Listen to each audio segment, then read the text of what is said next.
I never imagined I'd find myself here, sitting in front of my husband, confessing the one thing that could shatter everything between us. The affair. The betrayal.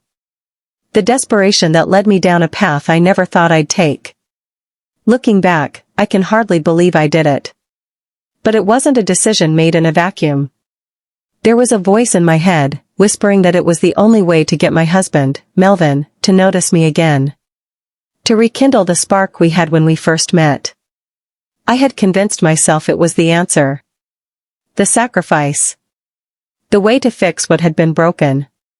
But it only made everything worse. Melvin and I had been together for almost a decade. We'd had our ups and downs, like any marriage, but over time, something began to fade. We were no longer a team. We were roommates, coexisting in the same space but drifting apart. The communication broke down, the intimacy dwindled, and soon, we were both walking around as strangers in our own home. The arguments became more frequent, the silence more suffocating. That's when I met him. A man who seemed to understand me in ways Melvin no longer did. He listened. He made me feel wanted, desirable, something I hadn't felt in years. What started as innocent flirtation quickly spiraled into something more. A dangerous, intoxicating escape from my reality. I justified it at the time.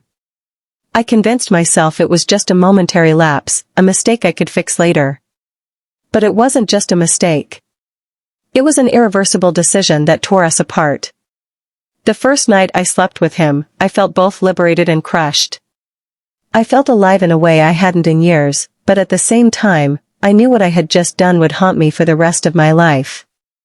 The guilt settled in like a heavy weight, but it didn't stop me. Because I was convinced this affair was the only way to get the love I'd lost. I thought confessing would give me relief, that maybe it would fix things, clear the air. But as I sat across from Melvin, watching his face fall, I knew deep down it had done the opposite. I could see the anger flickering in his eyes, the disbelief. And there, in that moment, I realized, there was no going back. The days after my confession were suffocating. I couldn't breathe without feeling like I was drowning in guilt. I could see the way Melvin looked at me now, differently, like I was someone he didn't recognize. He barely spoke to me, but I could feel his silence screaming louder than any words could. I tried to talk to him, to explain myself, but the words never came out right.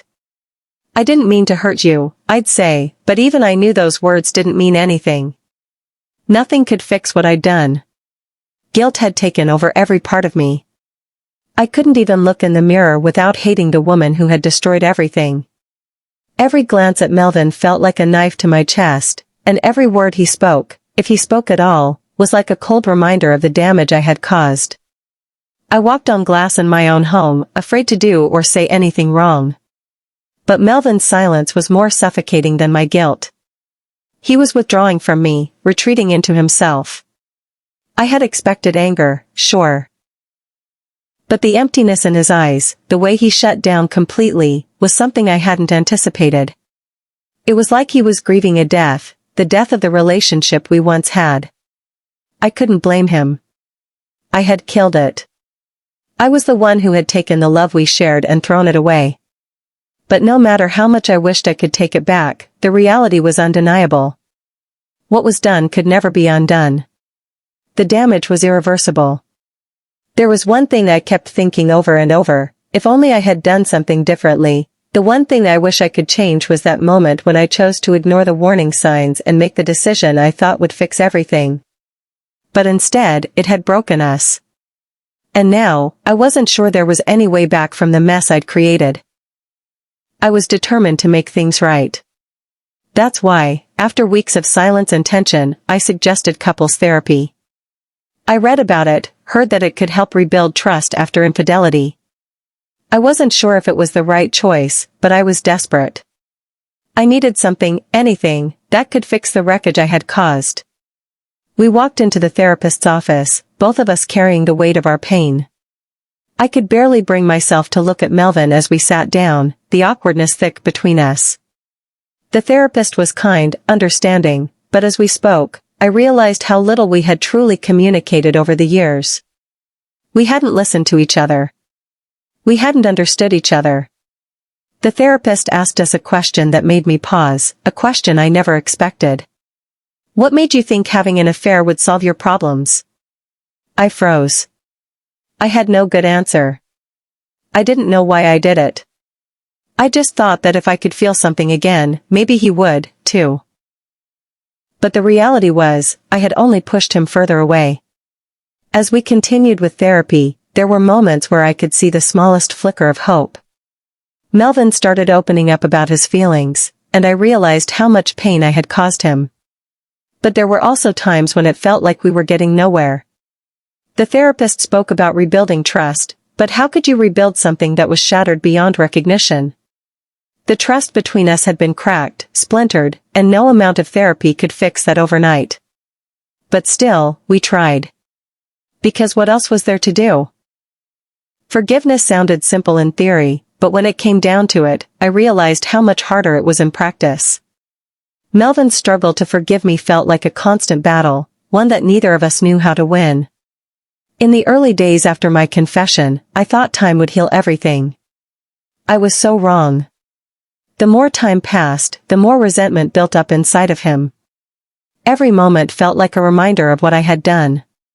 It was as if every time he looked at me, he was seeing me through the lens of my betrayal.